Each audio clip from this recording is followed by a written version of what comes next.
de 35, 40 minutos para poder dar espacio a las preguntas que ustedes suelen tener al final de estas reuniones, contándoles un poco cuáles han sido los ajustes que hemos hecho nosotros en nuestras perspectivas macroeconómicas. Yo sé que nuestros participantes suelen ser más que todo activos en el mercado de acciones, pero en este contexto nos parece importante incorporar al análisis varias de las variables económicas que estamos analizando en este momento, porque eso puede tener, para lo que estamos esperando para el desempeño del mercado de acciones 2015 y 2016, un impacto bastante relevante.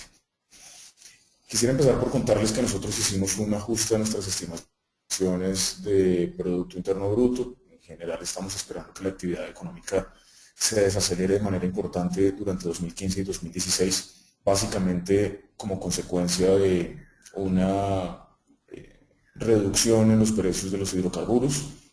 Esto en principio durante 2015 tiene un impacto importante, pero relativamente menor, lo que nos lleva a bajar nuestra expectativa de crecimiento de la economía colombiana de 4% a 3.7%, como pueden ver ahí en la segunda línea de este cuadro resumen de proyecciones macroeconómicas.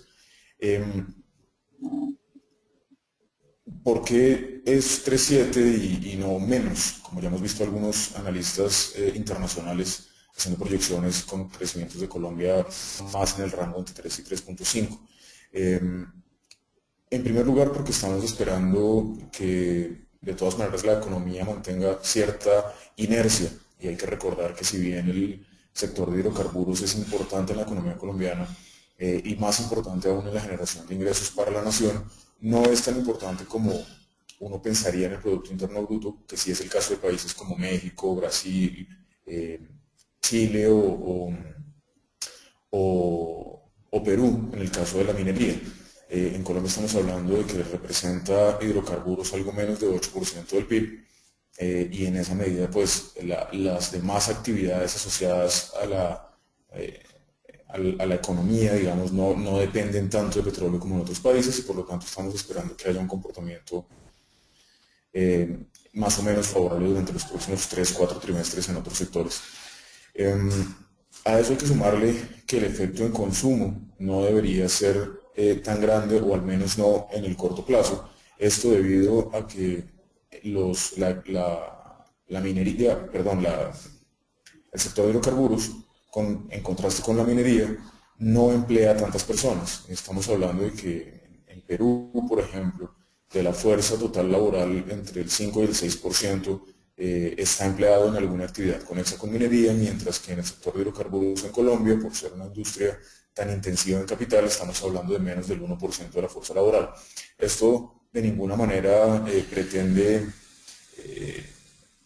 ignorar el riesgo al que nos enfrentamos con una desaceleración importante del consumo por la situación actual del sector de hidrocarburos, pero lo que sí es cierto es que el impacto no sería tan notable como se observa en otras economías en América Latina. A eso hay que sumarle que este es un año de elecciones regionales. Hay elecciones de alcaldías y gobernaciones en octubre de este año, y en este momento hay un superávit importante de regalías sin ejecutar, que seguramente van a incrementar gasto público regional, no a nivel del gobierno nacional central, y eso también pues genera actividad económica, y en eso sustentamos en gran medida ese 3.7. Hay un tema que en este momento, y esto ya tiene una conexión importante con la parte central de nuestra charla sobre el mercado de acciones, que tiene una relevancia muy grande, y es lo que ocurra con la refinería de Cartagena.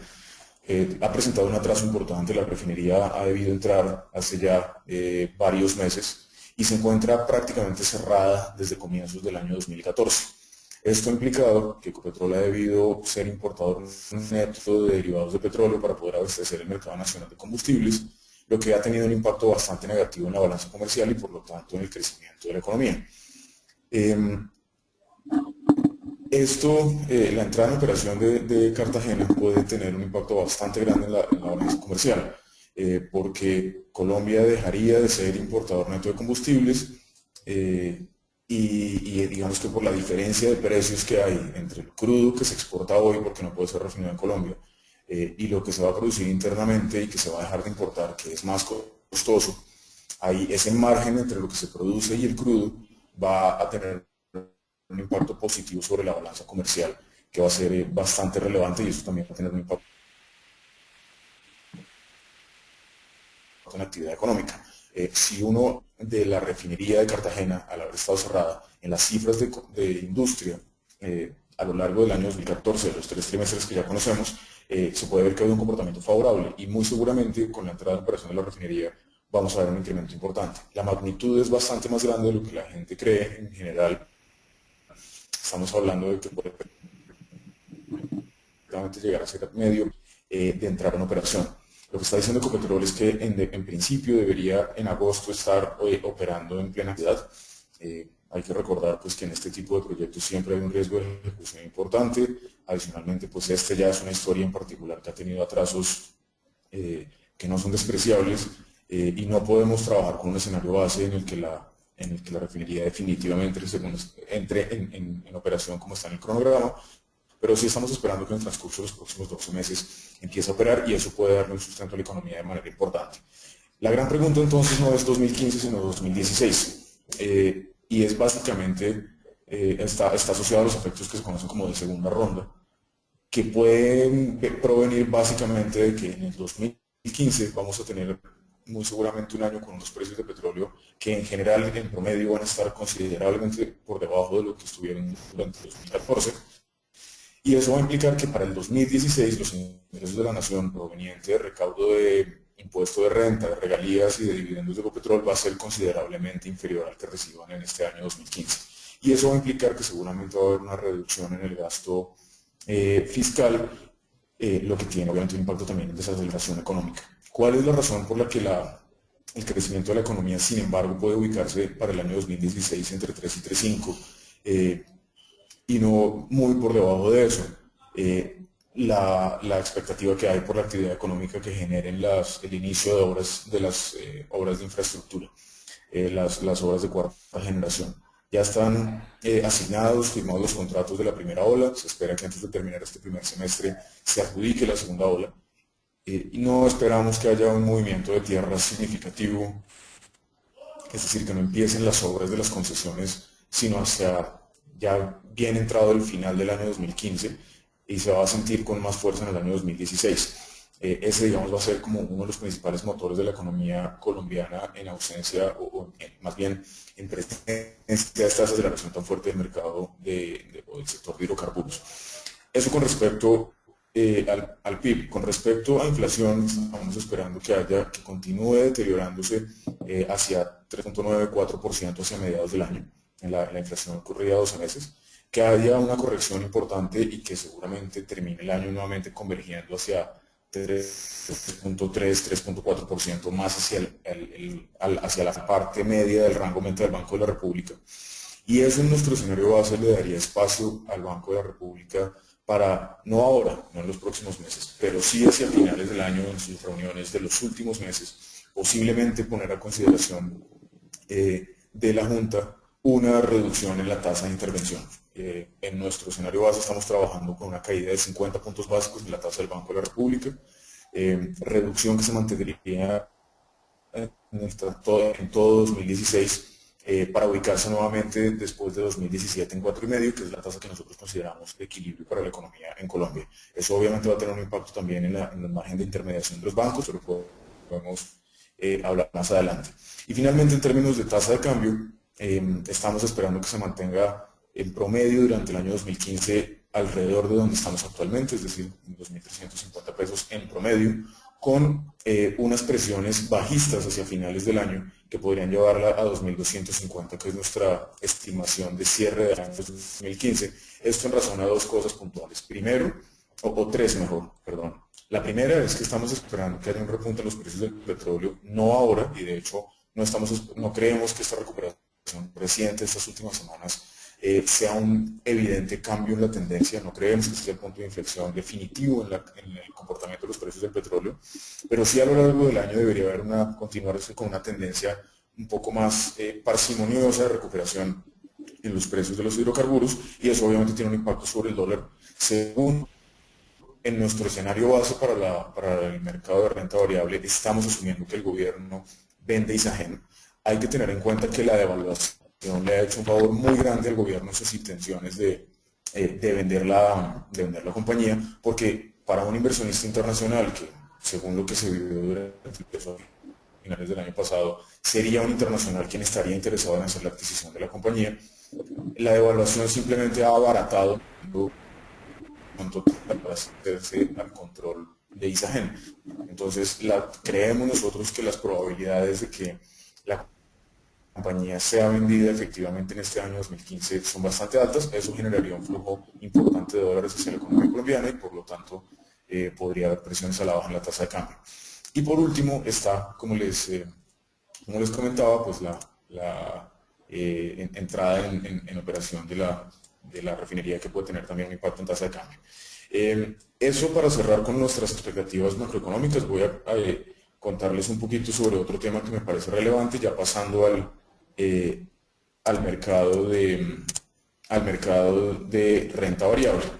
Hay un reporte que yo les he recomendado en ocasiones anteriores que revisen, porque es un informe que a nosotros nos parece bastante importante mostrarles. Salieron los principales compradores y vendedores de acciones en el mercado de renta variable, que observamos en línea con lo que hemos venido viendo en otros periodos, que hay una reducción significativa en los volúmenes operados. En esta primera gráfica que les muestro en este reporte lo tienen todos ustedes quienes estén suscritos a quienes estén inscritos, en nuestra lista de distribución de informes. Este primer informe de arriba a la izquierda que les estoy mostrando es el promedio del volumen operado en Colombia en dólares. Como pueden ver, hay una reducción importante en enero. Obviamente, gran parte de esta reducción de la medición en dólares está explicada por la devaluación. Sin embargo, ajustando por devaluación, aún se observa una caída de cerca del 9,5% en los volúmenes, que es un tema que, como les he comentado en otras oportunidades, a nosotros nos parece un poco preocupante. En la gráfica de la derecha hay otro tema bien relevante, y es que, como pueden notar, los extranjeros han sido los principales jugadores durante el mes de enero de manera muy significativa. Cerraron el año 2014 representando más o menos el 26% de las operaciones totales y con sorpresa vimos en enero que fueron más del 30%.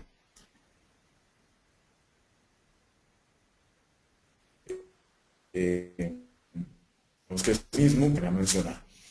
Quiero mostrarles qué están haciendo los institucionales, básicamente los extranjeros y los fondos de pensiones. Entonces, en esta gráfica que vemos a la izquierda, se puede ver claramente lo que han venido haciendo los inversionistas extranjeros, que habían sido, como se puede ver ahí, compradores netos de acciones en la mayoría de los meses de los últimos 5 años, pero con un cambio claro de tendencia entre septiembre y octubre del año pasado, donde empezaron a ser netos de montos importantes en cada uno de estos 2 meses, que son estas 2 barras negativas de la izquierda, son septiembre y octubre de 2014, fueron vendedores netos en montos bastante importantes, vendiendo alrededor de 120 millones de dólares cada mes, con algo de recuperación en noviembre y en diciembre, pero nuevamente están vendedores netos durante el mes de enero. Lo que percibimos nosotros es que hay una preocupación por mercados emergentes en general. Se están haciendo revisiones a la baja importantes, ya lo hizo Fondo Monetario Internacional, por ejemplo, sobre el crecimiento de mercados emergentes. Eso ha tenido un impacto negativo sobre los flujos. Adicionalmente, en el mes de enero hay que recordar que esta recuperación que hemos visto en el precio del crudo ha sido más entrado febrero, en las últimas 2 semanas. En el mes de enero tuvimos la caída más dramática en los precios del crudo, cayendo por debajo de los $44 el WTI, y eso obviamente tuvo un impacto también significativo en la tasa de cambio. ¿Esto por qué lo comento? Porque los movimientos agresivos en tasa de cambio también generan cambios importantes en las perspectivas de los extranjeros, que esperan que, ante expectativas, de devaluaciones adicionales del peso colombiano, prefieren salir del mercado para cuando ya el precio del dólar sea más alto, poder entrar en ese momento al mercado colombiano y buscar rentabilidades no solamente por el activo en sí mismo, que en este caso son las acciones locales, sino también por la moneda. Entonces eso también generó algunos flujos de salida y por lo tanto vemos un flujo negativo. Y por su parte, los fondos de pensiones, que son también compradores institucionales bastante importantes, continuaron con su tendencia de venta de acciones. Como pueden ver ahí es muy diferente la gráfica de la derecha. Los fondos de pensiones fueron vendedores netos durante todo el año 2014, arrancan el año 2015 siéndolo nuevamente. Eso tiene varias explicaciones. Por un lado está el hecho de que efectivamente las AFPs parecen tener una visión un poco negativa o más bien bastante conservadora sobre el mercado de renta variable local, y en esa medida han sido vendedores netos. Por otro lado está el hecho de las expectativas de un cambio en el cálculo de la rentabilidad mínima. Ya se empezó a ver algo sobre el cambio de cómo se va a medir el desempeño del mercado de renta variable local. Ya no va a ser solamente el Colcap, sino que se pueden incluir índices adicionales. Sin embargo, esperamos que haya más cambios que promuevan la diversificación de los portafolios, y eso puede estar teniendo también un impacto en las AFPs y en sus decisiones de inversión. Y finalmente, no hay que olvidar que las AFPs operan bajo un régimen de inversión que establece límites máximos por tipo de activo. Recordemos que el fondo de pensiones obligatorias moderado es el más grande de todos, es alrededor del 80% de los fondos administrados en pensiones obligatorias, y ese fondo tiene una limitante, no puede invertir más del 35% de su portafolio en acciones locales y no puede invertir más del 45% de su portafolio en renta variable en general, sea local o extranjera. No hay un límite individual para renta variable extranjera, pero sí uno global y uno individual para renta variable local. Lo que ha venido ocurriendo es que con la valorización con un comportamiento diferente en los mercados internacionales y los mercados latinoamericanos, ha habido una valorización relativa de sus inversiones fuera de Colombia y una desvalorización de las inversiones en Colombia. Esa valorización del mercado de afuera ha venido de la mano no solamente de un desempeño mejor de sus mercados, sino también de una devaluación muy fuerte. Recuerden que cuando los fondos consolidan sus resultados en pesos, pues obviamente la devaluación, digamos, esas inversiones que tienen en dólares terminan siendo mostrando unos retornos muy fuertes, porque en ese momento las AFPs están operando como inversionistas extranjeros, y en esa medida pues ha habido una valorización mucho más grande de las bolsas afuera, que los ha llevado a reducir inversiones. Como el límite es global, lo que ha ocurrido ahí es que en lugar de vender sus inversiones fuera de Colombia, han decidido, para mantenerse dentro del límite del 45% de renta variable, reducir su exposición a acciones locales. Entonces el efecto conjunto de esos tres temas que les estaba comentando ha llevado a los fondos de pensiones a ser vendedores netos. La verdad es que en nuestras conversaciones con los departamentos de inversión de las AFPs, por ahora no estamos viendo un cambio radical en la tendencia en sus comportamientos como operadores en el mercado local. Y ahora sí, y ya como la última sección de esta charla, para poder entrar en la parte de preguntas, quiero contarles sobre la cartera recomendada para este mes. Nosotros en general, a la luz de todos estos temas macro que les estaba contando, hemos hecho una moderación de nuestras expectativas. Seguramente lo vieron en nuestro informe del mes pasado. Redujimos notablemente los precios objetivos de las compañías del sector de hidrocarburos hace más o menos mes y medio. También a comienzos de esta semana moderamos un poco nuestros precios objetivos sobre el sector financiero. Y eso ha tenido un impacto sobre la estimación en general del Colcap. Ahora estamos esperando un Colcap que se ubique alrededor de 2.600 puntos para finales de este año.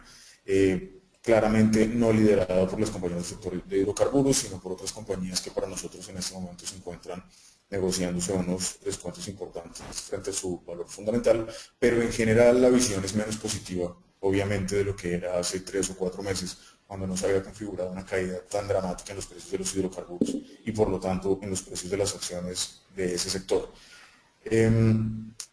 Hemos modificado nuestros top picks. Aquí aprovecho para recordarles que nosotros tenemos diferentes niveles de recomendación dependiendo del horizonte de tiempo del inversionista. Cuando nosotros sacamos un informe como el que salió este lunes, por ejemplo, con las acciones del Grupo Sura, donde ubicamos esa recomendación, establecemos una recomendación sobre el Grupo Sura de comprar, estamos hablando de que esperamos que esa recomendación se materialice en el transcurso de los próximos 12 o 18 meses. Eso lo que significa es que nuestras recomendaciones cuando sacamos reportes de compañías son de alguna manera estructurales, y estamos esperando que eso sea una inversión de largo plazo. Hay un segundo nivel que son nuestras recomendaciones de mediano plazo, que es lo que nosotros denominamos en este reporte que publicamos mensualmente los top picks. Estos top picks son nuestras recomendaciones de alta convicción en acciones cuya tesis de inversión esperamos se materialicen en el transcurso de los próximos 6 meses. Nosotros en general tenemos una vocación fundamental pensando en la robustez del negocio, en el plan de inversiones, en la situación del sector, y por eso estas recomendaciones, tanto de los top picks como la recomendación estructural de compra, venta o mantener acciones puntuales, están más basadas en temas asociados a los fundamentales. Este reporte que les estoy mostrando y al que ustedes tienen acceso todos los meses, que sale la primera semana de cada mes, tiene la particularidad de que tratamos de incorporar temas adicionales a los fundamentales, como flujos que puedan provenir por rebalanceos de índices o por temas puntuales como lo hicimos el año pasado, apostándole al comportamiento, a temas exógenos como la venta de la participación de la nación en Isagen, o simplemente porque estábamos esperando rebotes técnicos, además de los temas fundamentales. Entonces, habiendo hecho ese resumen de cómo funcionan nuestras recomendaciones, les cuento que este mes decidimos cambiar nuestros top picks, es decir, nuestras recomendaciones de mediano plazo. ¿Cuál fue el principal cambio que hicimos? Fue modificar Da Vivienda por Grupo Sura. ¿Por qué hicimos este cambio? Primero, ¿por qué sacamos la vivienda? La vivienda la sacamos porque ha sido, nosotros lo hemos tenido en nuestro portafolio de top picks durante los últimos 6 meses. Ha sido una apuesta muy buena en la que logramos sacarle un retorno diferencial al índice bastante importante. Pero en este momento nos parece, primero, que hay una moderación en general en las expectativas del sector financiero. Nos sigue gustando, creemos que hay oportunidades de retorno en la mayoría de nombres, pero teniendo en cuenta que nuestra recomendación es relativa al desempeño que esperamos para el índice consolidado, creemos que hay otros nombres que pueden tener un retorno más favorable que los del sector financiero. Primero. Segundo, en el caso de la vivienda, está empezando a hacer mucho ruido el tema de la emisión de acciones. La misma compañía habla de una eventual emisión en la primera mitad del año 2016. Nosotros calculamos que para poder estar en un nivel de confort con un nivel de capitalización adecuada por encima del 8%, debería ser una emisión por los lados de los 600 millones de dólares. Lo más probable es que esa emisión, si de ocurrir, ocurriría a través de ADRs en el mercado de Estados Unidos. Ellos han expresado en diferentes oportunidades su intención de participar en los mercados globales y eso sería a través de la emisión de ADRs. Pero no hay una fecha cierta. Y como precedente muy reciente tenemos lo que pasó durante el año 2013 con la emisión de acciones de Bancolombia. No sé si ustedes ya participaban activamente en este mercado para ese entonces. Pero lo que ocurrió fue que la compañía dijo que eventualmente iba a levantar capital, que lo iba a hacer en algún momento de los siguientes 12 meses, pero hasta que no se configuró ese anuncio y no quedó claro y no se materializó esa emisión a comienzos del año 2014, durante todo el año 2013 las acciones de Bancolombia estuvieron, por utilizar un término coloquial, prácticamente muertas, con unas caídas importantes de alrededor del 30%, en la medida que el mercado estaba lleno de incertidumbre sobre qué iba a pasar con esa emisión, y sabiendo además que seguramente saldría con un descuento importante con respecto a los precios de mercado. No estamos diciendo que ese mismo escenario se repite exactamente en el caso de la vivienda, pero ya con todo el mercado sabiendo que puede haber una emisión de acciones en los próximos 12 meses, pues creemos que el potencial de retorno de alguna manera está acotado. ¿Qué estamos viendo nosotros en los flujos en las diferentes mesas? Que en general suele haber apetito por debajo de los 26.000 pesos y que sale un flujo vendedor importante por los lados de los 28.000. Eso puede dar oportunidades de trading en el corto plazo, como a ustedes seguramente a la mayoría de ustedes les gusta, pero en general en el mediano plazo, pues eso acota de alguna manera el retorno esperado para esa acción, hasta tanto no tengamos claridad. A nosotros nos sigue gustando mucho la compañía, nos gusta su política de riesgo, nos gusta muchísimo su equipo gerencial y en esa medida yo pensaría que una vez resuelto el tema de la emisión y obviamente dependiendo del descuento que ofrezcan, eso puede ser una oportunidad de entrada importante y seguramente configuraría un cambio en nuestra recomendación de mantener a comprar. Ahora, ¿por qué incluimos Grupo Sura? Hay varias razones. La primera es que, como les decía, nosotros hemos moderado nuestras expectativas del sector financiero colombiano, pero seguimos creyendo que es bastante robusto. Acá hago un pequeño paréntesis y hay una pregunta que nos hacen muchos clientes. Algunos de ustedes, incluso en la plataforma de trading, nos han preguntado en otras oportunidades si creemos que hay un riesgo sistémico producto de la desaceleración del sector de hidrocarburos y si va a haber una serie de defaults en el sector financiero colombiano que lo ponga en riesgo. Sobre este tema en particular les cuento que lo que hemos hablado con nosotros con las diferentes compañías que cubrimos en el sector financiero es que la cartera del sector de hidrocarburos no representa más del 3% de la cartera comercial total. No estoy tratando de decir con eso que sea poco, es un tema bastante relevante y estamos hablando de mucho dinero que puede, sin lugar a dudas, afectar el PIG de los bancos en caso de presentarse un default masivo, pero no es lo suficientemente grande como para generar un tema de riesgo sistémico. Hay que recordar que los bancos en Colombia cuentan con una regulación bastante ácida, bastante más ácida, de hecho, que lo que exigen los parámetros de Basilea III, sobre todo en términos de provisiones, porque están obligados a hacer provisiones contracíclicas en la originación de los créditos, y eso de alguna manera los tiene en términos de riesgo crediticio, si no blindados, por lo menos mejor protegidos de lo que ocurre en otras economías. Entonces, en general, el impacto no debería ser, no estoy diciendo otra vez que sea un impacto menor, pero no debería generar un riesgo sistémico. Ahora, cerrado ese paréntesis, nosotros seguimos viendo cifras bastante sólidas en el sector financiero y creemos que el desempeño fundamental de los bancos, si bien seguramente va a estar más moderado con un crecimiento de cartera más moderado, debería seguir siendo robusto. En esa medida, y dado que Bancolombia es la principal inversión del Grupo Sura, pues creemos que por ese lado no hay mayores preocupaciones. A eso tenemos que sumarle que la exposición a mercados internacionales ayuda también como una fuente de diversificación de riesgo en el caso del Grupo Sura. El hecho de tener presencia en otras economías como Chile, Perú y México hace que el riesgo de una desaceleración más fuerte de la esperada en Colombia se diversifique. Por otro lado, los negocios, aparte del negocio bancario a través de Bancolombia, como Sura Asset Management, que es la holding, la subholding a través de la cual se controlan las operaciones de los fondos de pensiones, está dando unos retornos muy sólidos. Los fundamentales subyacentes de ese negocio siguen siendo bastante sólidos a pesar de la desaceleración generalizada que hemos visto en las economías en América Latina. Hay un proceso de formalización laboral y de consolidación de clase media en nuestros países que hacen que los fundamentales del negocio de administración de activos, sobre todo en fondos de pensiones, estén mostrando crecimientos atractivos y estén demostrando ser fuentes de generación de valor importantes para el caso de Grupo Sura. Y por último está el tema de las aseguradoras. Las aseguradoras son como esa tercera parte del negocio estratégico de Sura. Hemos estado viendo una competencia bastante fuerte en el transcurso de los últimos trimestres, sobre todo en los diferentes ramos de seguros generales, que ha afectado el desempeño, el retorno patrimonial, que lo ha llevado, lo ha impulsado a la baja un poco en el caso de las aseguradoras, pero sigue siendo un negocio creciente con unas expectativas bastante interesantes. Eso por el lado más fundamental. Por el lado de precio y de valoración de mercado, nos parece que a los precios actuales hay un espacio importante de valorización en Grupo Sura. Nosotros tenemos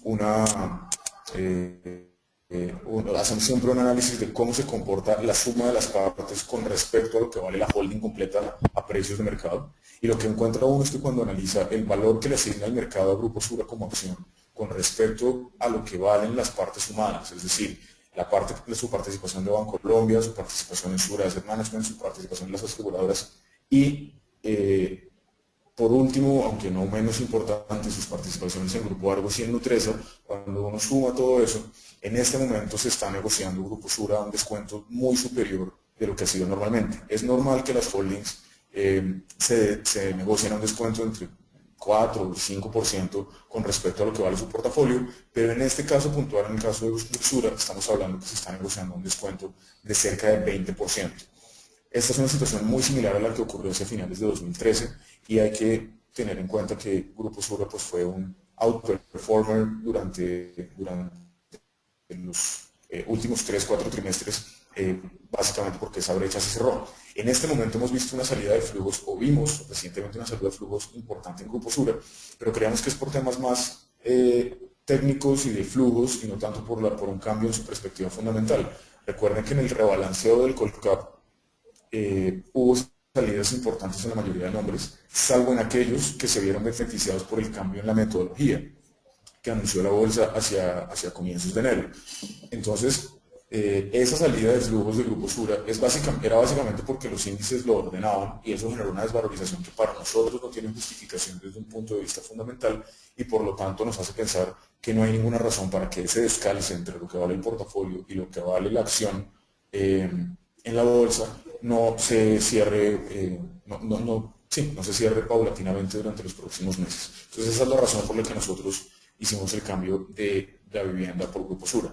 Como otro top pick de mediano plazo, pues se mantiene Nutresa, que es la segunda acción que ven acá en esta diapositiva, que es la que hemos mantenido desde hace bastantes meses en este contexto de una situación difícil para el mercado en general. Creemos que tiene sentido tener acciones con un poco menos de beta.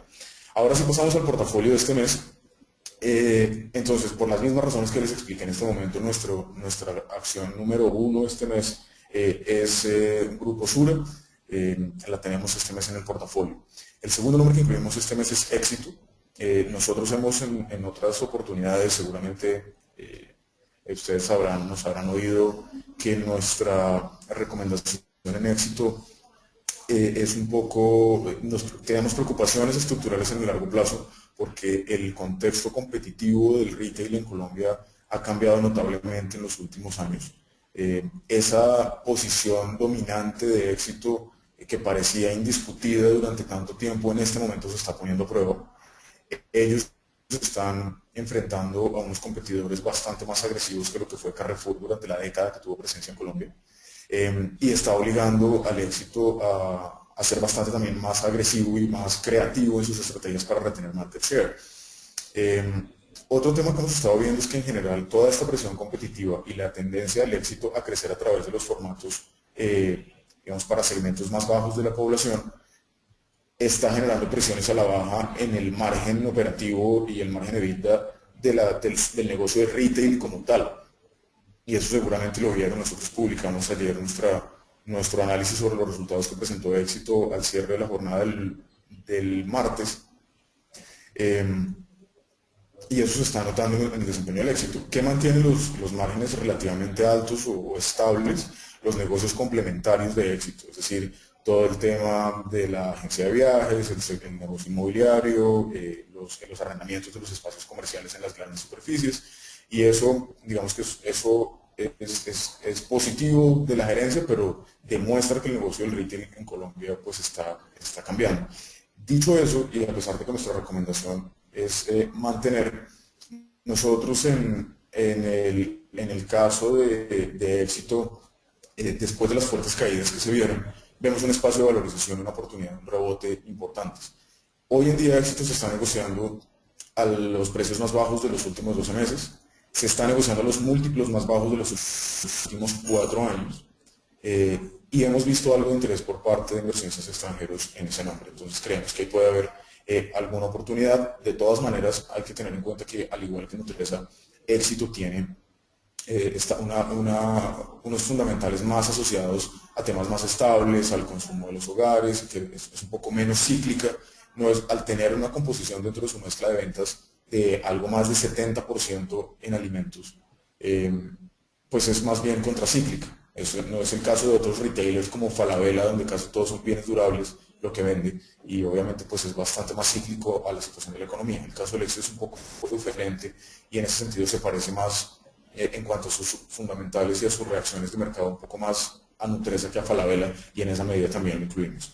Mantenemos Corfi Colombiana en el portafolio, ya les hemos comentado en otras oportunidades que para nosotros es una jugada en la infraestructura en Colombia, tiene negocios que son relativamente predecibles en cuanto a su capacidad de generación de ingresos y de caja. Al estar participando activamente en infraestructura, ellos han estado, participaron activamente en las concesiones 4G en la primera ola, ganaron una, Conexión Pacífico 3, están trabajando en la firma de asociaciones público-privadas, de iniciativa privada, en las que seguramente vamos a tener proyectos adicionales y encaja perfectamente en este contexto de tratar de apostarle a varios sectores de la economía colombiana, como es la base de inversiones de Corficol dentro del portafolio, pero que estén relativamente alejadas de todo el tema de hidrocarburos. Mantenemos Nutresa en el portafolio. Para nosotros,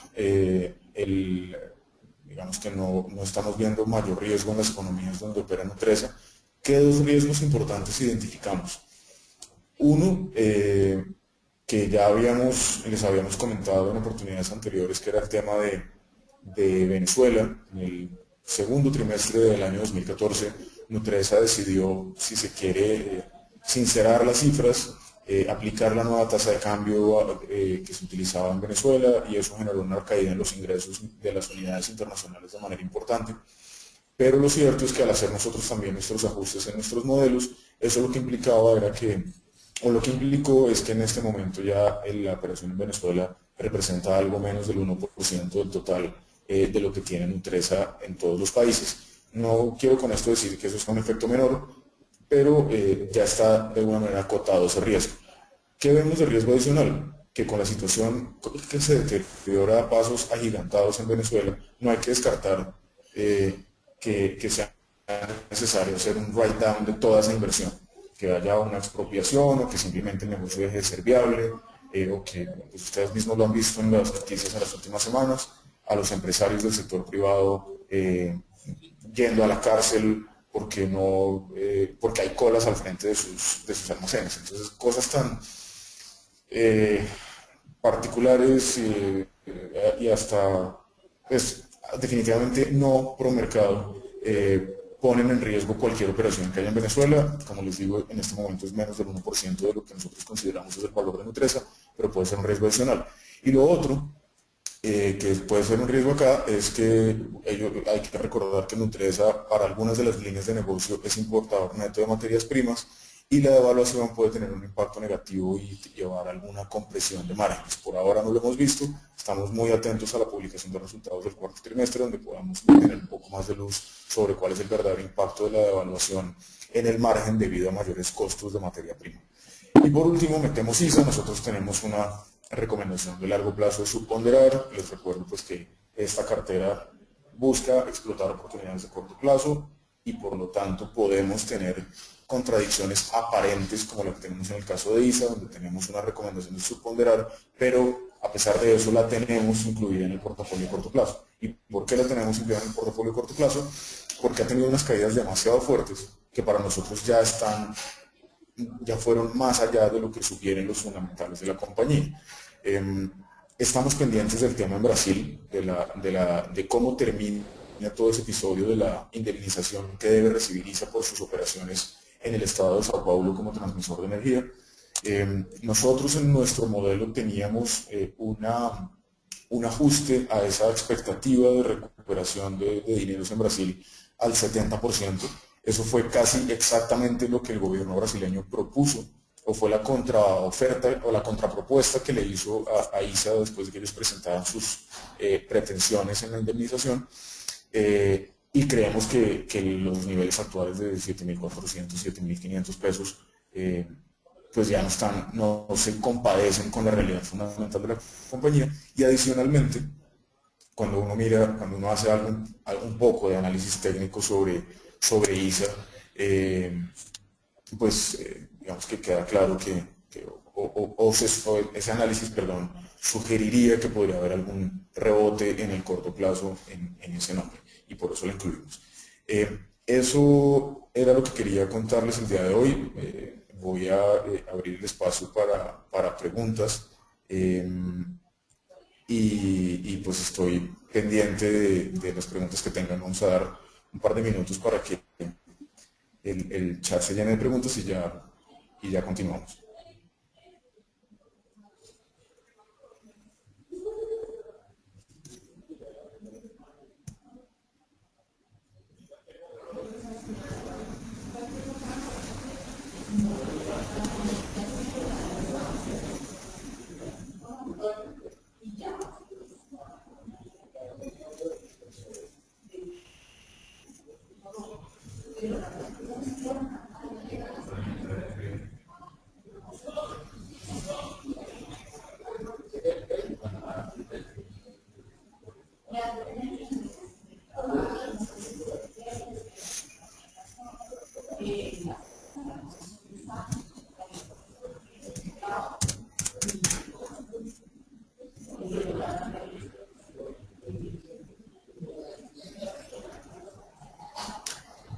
nos preguntan sobre la vivienda, si la emisión de la vivienda es en el 2016, que si no está a buenos precios para entrar con los resultados tan buenos que tuvo. Nosotros, es cierto, digamos, como les decía, para nosotros es un valor tiene valor fundamental, pero nos preocupa que para una apuesta de mediano o largo plazo, la acción se quede rezagada simplemente porque el mercado está a la expectativa de que salga a bolsa con una emisión adicional. Y como ustedes saben, esas salidas a bolsa, como ya lo hemos visto en repetidas ocasiones, suelen venir con un descuento sobre precio del mercado. Eso tiene un impacto negativo sobre quienes vienen invertidos en el nombre y lo que genera es oportunidades de inversión para quienes entran en la emisión justo después, que fue exactamente lo que pasó a comienzos del año pasado con la emisión de Bancolombia, que tuvo unas caídas muy fuertes antes de la emisión, pero que incluso durante el proceso de emisión, mientras estuvo abierto el libro, hubo recuperaciones importantes porque se esperaba sobre demanda y luego de la emisión también hubo valorizaciones. En este momento no vemos una razón sustancial por la que el proceso de la vivienda vaya a ser diferente, a pesar de que los fundamentales son muy buenos. Como les decía ahora, para un inversionista, es decir, si nosotros tuviéramos, y esta es una pregunta que nos hacen de manera recurrente, si nosotros tuviéramos un portafolio de inversión donde podemos dejar las acciones eh, en digamos, en un horizonte de largo plazo y pudiéramos comprar las acciones de la vivienda y dejar esa inversión durante un espacio de por lo menos 2 años, yo creo que definitivamente habría una oportunidad de valor ahí, porque creo que los fundamentales soportan eso. En nuestro precio objetivo que publicamos es el lunes de esta semana, con la actualización, estamos incluyendo el efecto que tiene en deterioro de retorno patrimonial y en dilución, una emisión que nosotros estimamos, esto no lo dice la compañía, en $600 millones.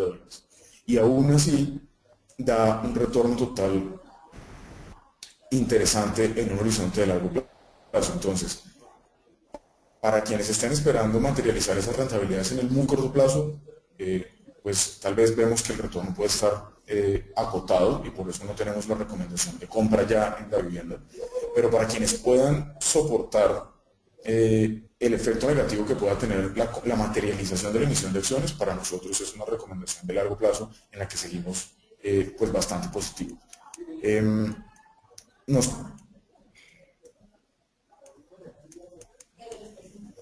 Bueno, ellos también nos dicen que recomiendan éxito. Nos están haciendo la pregunta, creo que eso ya quedó resuelto con la explicación que hicimos. Eh, Nos están preguntando que como analistas del mercado, que hay analistas globales de mercado que esperan que el precio del petróleo llegue a $20. eh, pues como que qué opinamos sobre eso. Eso lo sacó Citibank a comienzos de esta semana en los analistas de commodities. Nosotros no tenemos eso dentro de nuestro escenario base. Desgraciadamente con lo que hemos estado viendo en las últimas semanas, uno no puede tratar que haya caídas adicionales. En lo que es con la gente del Citi, que estos precios, como les decía al principio de la charla, no son una muestra clara y contundente de que el precio va a rebotar definitivamente, y que esto ya es el punto de inflexión y que no vamos a volver a ver WTI $50. De hecho,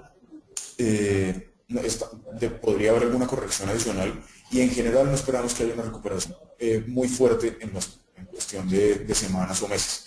Nos mantenemos esperando una recuperación durante 2015, pero no que sea de rápida.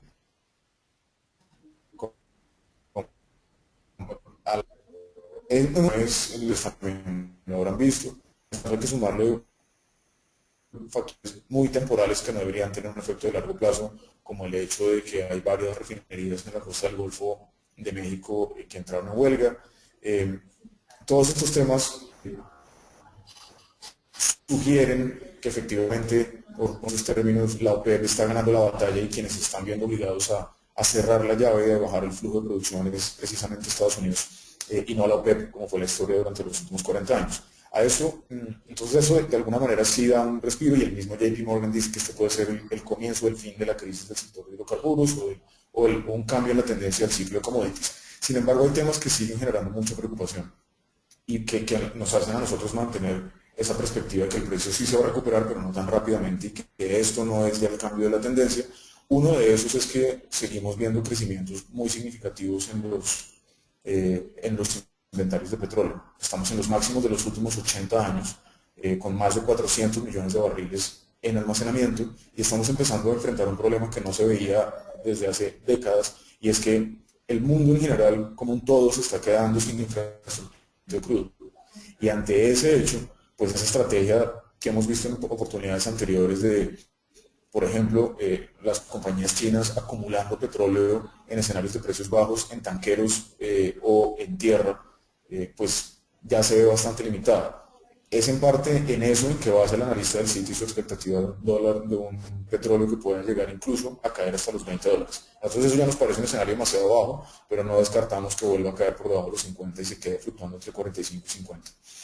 Y otro tema que es bastante importante es que, si bien es cierto que los yacimientos de crudo no convencional tienen una declinación más rápida y por lo tanto una elasticidad precio bastante más alta, que es efectivamente lo que está pasando, que ante precios bajos simplemente los proyectos no dan utilidad, y por lo tanto las compañías que son actores económicos racionales deciden no invertir más, y eso es lo que estamos viendo en estas últimas semanas en Estados Unidos.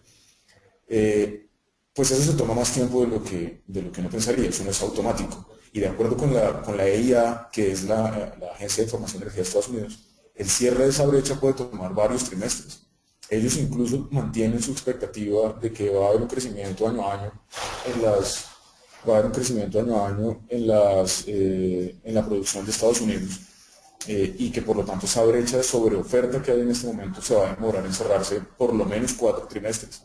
Entonces, si bien es cierto que parece ser que la producción de Estados Unidos va a empezar a desacelerarse, no significa que vaya a caer como para cerrar la brecha. Entonces, yo creo que son esos dos temas, la dificultad del almacenamiento y la perspectiva de que se sigue esperando que la brecha de sobreproducción se mantenga abierta, lo que hace que estos analistas vean eso.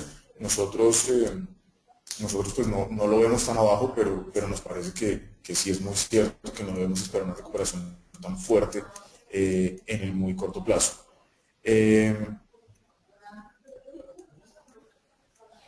Nos preguntan que si Semargos no se beneficiaría con las 4G y el crecimiento de Estados Unidos, ya que tienen plantas en ese país. Y nos preguntan también que por qué nunca están los top picks. Nosotros en Semargos tiene una realidad que es innegable, y es que es la cementera más cara del continente.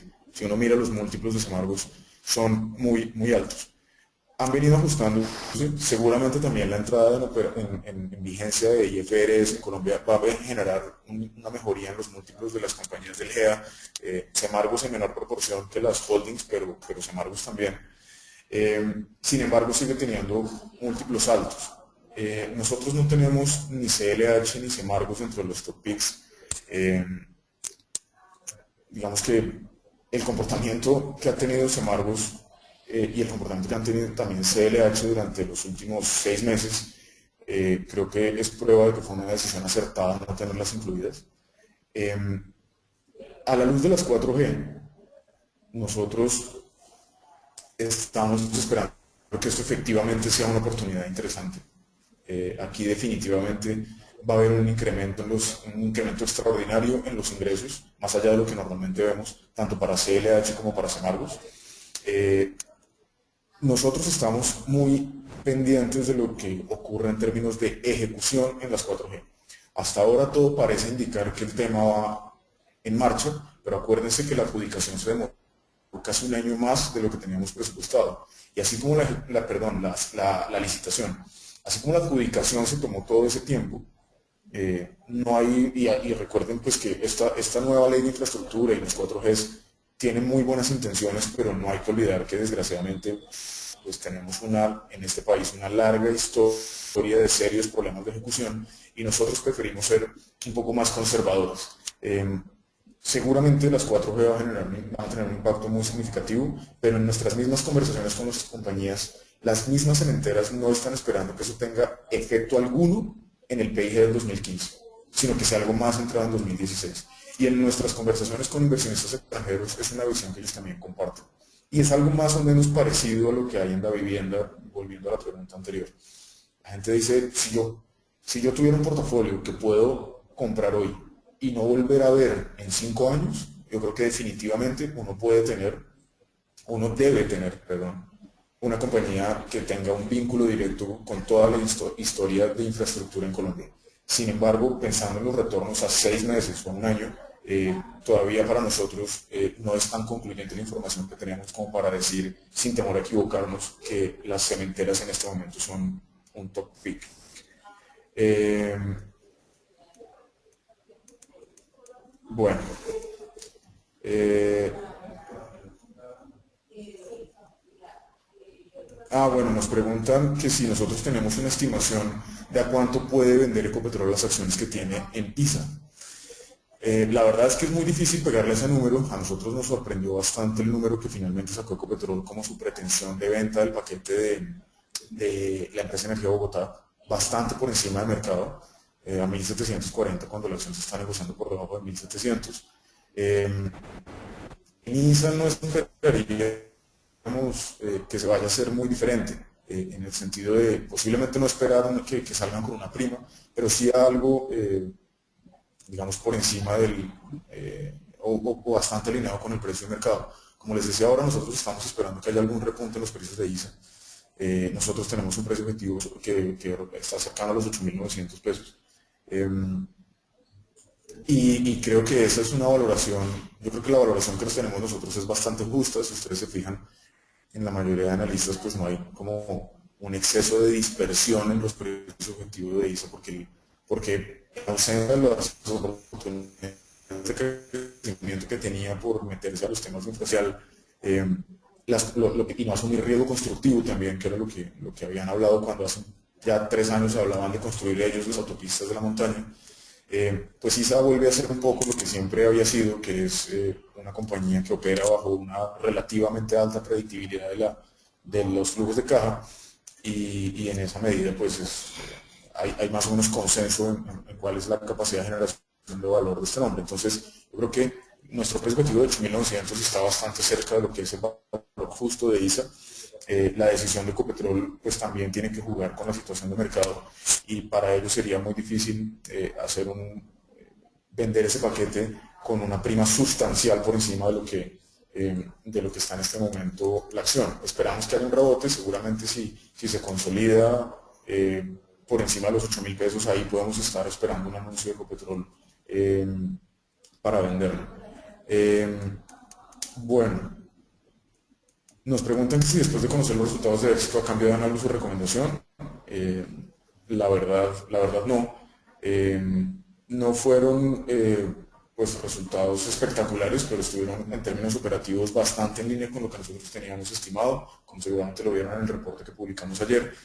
Eh, Creo que todavía hay algunas sinergias por explotar en la adquisición reciente de Superinter y eso puede darle algún impulso desde un punto de vista fundamental. Y como les decía, más allá de lo que está pasando fundamentalmente en las acciones del éxito, perdón, y a la luz de los resultados de ayer, eso no modifica como estructuralmente nuestra proyección de utilidades y de generación de vida para los próximos trimestres, y en esa medida pues creemos que los múltiplos hacia adelante que estamos viendo, que son bastante bajos, siguen teniendo su sustento, digamos, no pierden su razón de ser. Nos preguntan que si podrá Reficar abastecer completamente el mercado nacional, así se cierra la refinería de Barranca para ampliación. Eh, yo creo que en este contexto, un cierre de Barranca, y yo creo que es más bien poco probable. Recuerden que Ecopetrol bajó su plan de CAPEX para este año en alrededor de 30% y seguramente va a priorizar, o seguramente no, ya quedó claro que va a priorizar proyectos asociados a incrementar producción y factores de recobro. Obviamente, él sigue trabajando en Barranca para mejorar los márgenes de Barranca.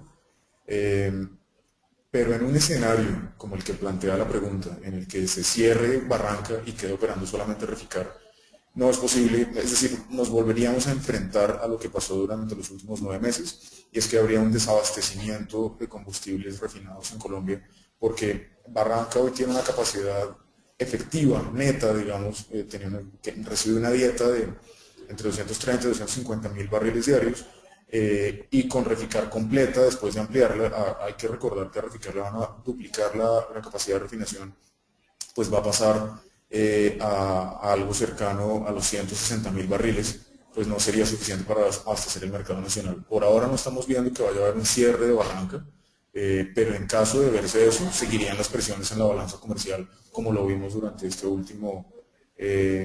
durante este último periodo. Eh, bueno, creo que desgraciadamente se nos está terminando el tiempo. Voy a tratar de responder, discúlpenme un segundo, un par de preguntas más de las que han dejado acá planteadas. Eh, Nos hablan de negociación, de Isagen, perdón, de qué estamos viendo nosotros en Isagen y cuáles son como las perspectivas de la empresa. Yo creo que en este contexto Isagen está bastante bien desde un punto de vista fundamental. Creo que para todos es claro que definitivamente el IDEAM, pues los pronósticos del IDEAM no se han cumplido por lo menos hasta ahora como se esperaba. En caso de que efectivamente en algún momento de los próximos 2 meses se configure un fenómeno del Niño, no va a ser de la gravedad que se llegó a pensar cuando estábamos por allá en septiembre, octubre del año pasado.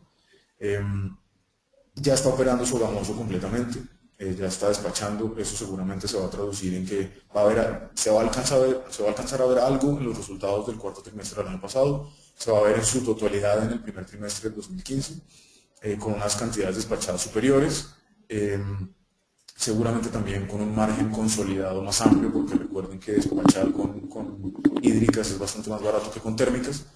Eh, y con respecto al proceso de venta, como les decía, nuestro escenario base es que el gobierno la vende. Eh, la devaluación, como les decíamos ahora, ha ayudado bastante, y creemos que ese interés que fue puesto como en remojo por parte de los inversionistas extranjeros interesados, pues vuelve a cobrar mucha fuerza ahora que pues la devaluación del peso hace que en términos relativos a los flujos que tendrían que desembolsar, hace que sea bastante más atractiva. Entonces nosotros, si uno hace el ajuste del precio base de los 3.178 pesos y lo ajusta por inflación a agosto, digamos que es cuando se vence ese plazo de un año que dieron el año pasado para venderlo, estamos hablando de que sería una venta cercana a los 3.400 pesos con las proyecciones de inflación mensual que tenemos nosotros acá. Eso puede fluctuar obviamente con respecto a cuál sea el precio definitivo, dependiendo de cómo sea la inflación observada. Yo no veo una razón por la que el gobierno no retome eso. Si efectivamente los proyectos de 4G van en marcha, pues esa plata de Isagen, no inmediatamente, pero sí en mediano plazo se va a necesitar. Eh, bueno, nosotros, que nos siguen preguntando. Bueno, nos preguntan que si tenemos alguna opinión sobre el precio del oro. Nosotros, nosotros no tenemos cobertura en este momento sobre Mineros, que es la única compañía pues, que tiene esa exposición a ese commodity. Sin embargo, sí estamos esperando que esta tendencia bajista o este comportamiento de precios bajos en el oro se mantenga. Nuestro analista experto en minería en Perú, que además también sigue a los analistas internacionales, se mantiene en una posición de un precio del oro que debería mantenerse o caer un poco más hacia los $1.200 la onza, y comparte la visión de más largo plazo de la mayoría de analistas de commodities fuera de Colombia, que hablan de un precio que podría estar entre los 1.100 y los $1.200 por onza, lo que obviamente representa una caída adicional. Digamos que esa es como la perspectiva, y en general la visión sobre el sector de minería de metales preciosos no es muy favorable. Una última pregunta que tomamos sobre BBC. Nosotros lanzamos nuestra cobertura de BBC hacia mediados del año pasado. Tenemos una recomendación de mantener, ¿Qué nos preocupa sobre la BBC y creemos que le dificulta un crecimiento importante? Que si bien es cierto, la BBC ha hecho un esfuerzo muy grande por hacer una diversificación de generación de ingresos, de fuentes de ingresos, pues sigue siendo altamente dependiente de los volúmenes. Y como les mostraba al principio de la presentación, ha habido una caída recurrente en volúmenes operados, eh, no así en el mercado de renta fija, pero sí en el de renta variable que genera mayores márgenes. Y en términos generales, eh, no vemos como muchas fuentes a través de las cuales la BBC pueda tener un crecimiento importante. ¿Dónde puede haber valor en BBC? Yo creo que de lo que se ha venido hablando hace mucho tiempo, de una eventual fusión con Deseval, eso puede generar mucho valor, hay muchas sinergias que se pueden explotar ahí. Desgraciadamente, de todos los eventos que ocurrieron con el colapso de Interbolsa hacia finales de 2012, mandaron al traste todos los avances que han hecho pues, en esta negociación. Sin embargo, esto sí puede ser un potencial importante de valor. En el negocio más operativo, ¿qué puede haber? En emisiones adicionales o salidas a bolsa, digamos, estas ventas de paquetes de ISA y de EVE por parte de Copetrol, una salida, perdón, un levantamiento de capital de,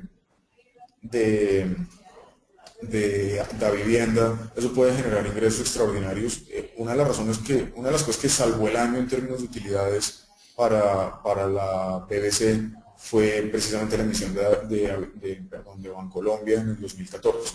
Eso tuvo un impacto bastante positivo en los números y por lo tanto una o dos emisiones de un tamaño interesante podría tener algún impacto. Ahora, falta ver si la vivienda se decide por hacerlo en Colombia o ADRs. Nosotros creemos que son ADRs, pero de hacerlo en Colombia esto debería darle también un impulso a los ingresos de la bolsa de manera importante.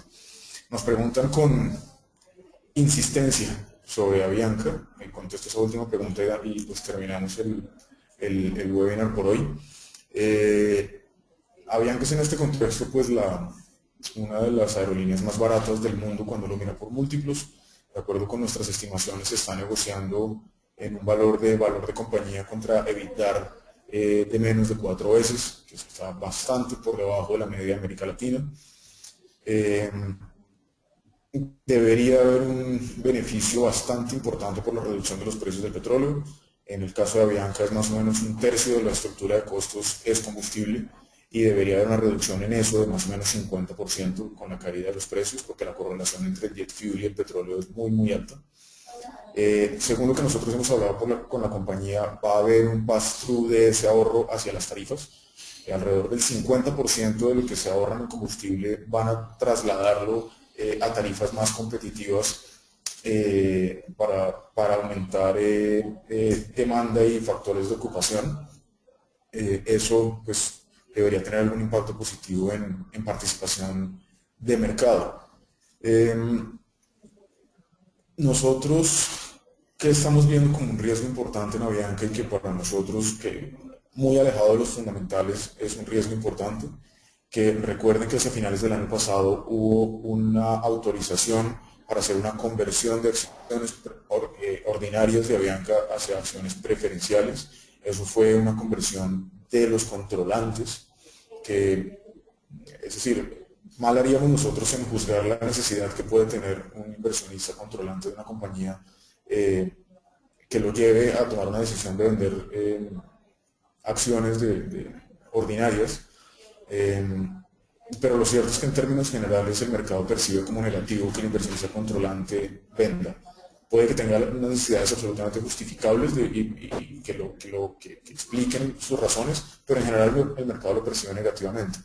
Y a eso hay que sumarle pues, que fue bastante. Estamos hablando de una conversión de 5 millones de acciones, que a precios de hoy representa un flujo potencial negativo de 60 millones de dólares, que es muchísimo para una acción que se negocia en un buen día 2.5 millones de dólares entre ADRs y acciones preferenciales acá en Colombia. Entonces, ese es un riesgo del mercado, esa es una de las razones que nosotros encontramos para que las acciones de Avianca no hayan subido lo que han subido otras aerolíneas en el mundo. Desde un punto de vista fundamental nos parece que la tesis de inversión es supremamente robusta. Creo que como equipo gerencial, independientemente de las acciones del controlador, están tomando las decisiones adecuadas, la estrategia de crecimiento es adecuada, está ganándole terreno a la TAM en el Cono Sur y en las otras operaciones que tienen. En este contexto, en Brasil, la situación está muy difícil, el entorno competitivo es muy complejo, con una incertidumbre regulatoria también muy grande, y nos parece que la posición que tiene Avianca en Brasil, que lo hace a través de Ocean Air sin exponer capital, es el mejor de los mundos y eso le da una ventaja competitiva importante frente a la TAM y Gol, que han venido sufriendo bastante con los cambios, con los cambios tan fuertes que ha habido en la regulación. Sin embargo, nosotros no la incluimos en el portafolio hasta tanto no tengamos más claridad de que ese paquete tan grande de acciones que pueden salir a la venta se haya liquidado. Esperamos desgraciadamente eso no lo vamos a tener con información pública, sino hasta el corte del primer trimestre, porque solamente hasta que se acabe el primer trimestre Avianca publicará cómo se modificó su composición accionaria y ahí sabremos cuánto del paquete que convirtió el controlador ya efectivamente fue vendido. Entonces, a la espera de eso, pues es muy difícil hacer una recomendación de corto plazo, sabiendo que hay una oferta tan grande latente en el mercado. Con eso terminamos el webinar de hoy. Les agradezco muchísimo por su participación.